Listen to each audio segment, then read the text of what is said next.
အားလုံးပဲမင်္ဂလာပါရှင်ချိုကိုကင်း channel မှာပြန်လည်ကြိုဆိုပါရရှင်ကျမဒီနေ့ချက်ပြမယ့်ဟင်းလေးကတော့ဝတ်သားကြော်ဟင်းလေးတစ်ခွက်ပဲဖြစ်ပါတယ်ရှင်အားလုံးပဲလိုက်ပါကြည့်ရှုပေးကြပါအောင်နော်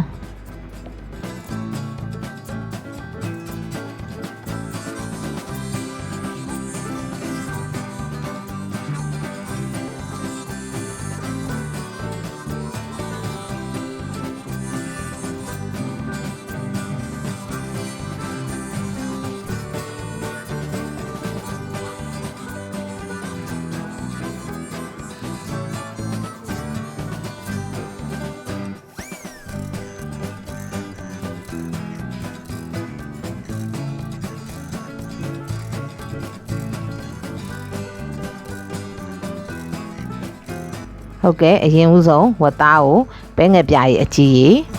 အနောက်ကြီးခရုစီပြီးရင်တော့အချို့မဟုတ်စားထည့်ပြီးတော့အရသာနှပ်ပါမယ်ရှင်ဟုတ်ကဲ့တေချာလေးနေပေးပါမယ်ရှင်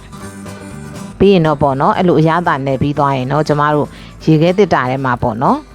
အနည်းဆုံး1နာရီလောက်ထားပြီးတော့နှက်ထားပါမယ်ရှင်။အိုးပူလာပြီဆိုရင်တော့စီထည့်ပါတယ်။ပြီးရင်တော့စောစောအရသာနှက်ထားတဲ့ကျမတို့ဝတ်သားတွေထည့်ပါတယ်ရှင်။ဝတ်သားတော့ကျမလိုင်းသားသုံးထားပါတယ်နော်။လိုင်းသားဆိုပိုပြီးစားလို့ကောင်းတယ်ရှင်။အသားရွယ်ပေါ့နော်။ပပလေးတွေလှီးထားတယ်ရှင်။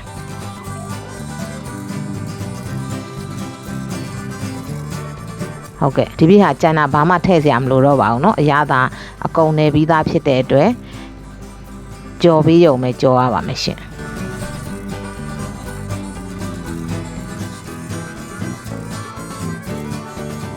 ပြီးရင်တော့ရေလေးဆက်ဆက်ထည့်ရပါမယ်ရှင်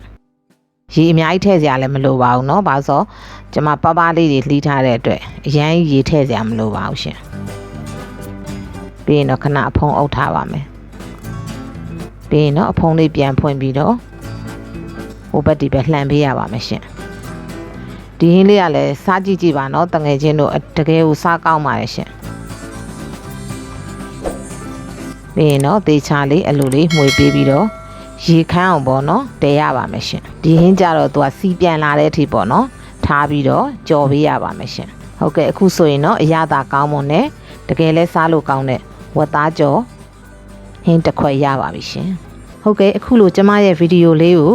အဆုံးထိပြီးအောင်ကြည့်ရှုပေးတဲ့တယောက်ချင်းစီတိုင်းကိုအထူးပဲကျေးဇူးတင်ရှိပါတယ်ရှင်ကျမရဲ့ဗီဒီယိုလေးကို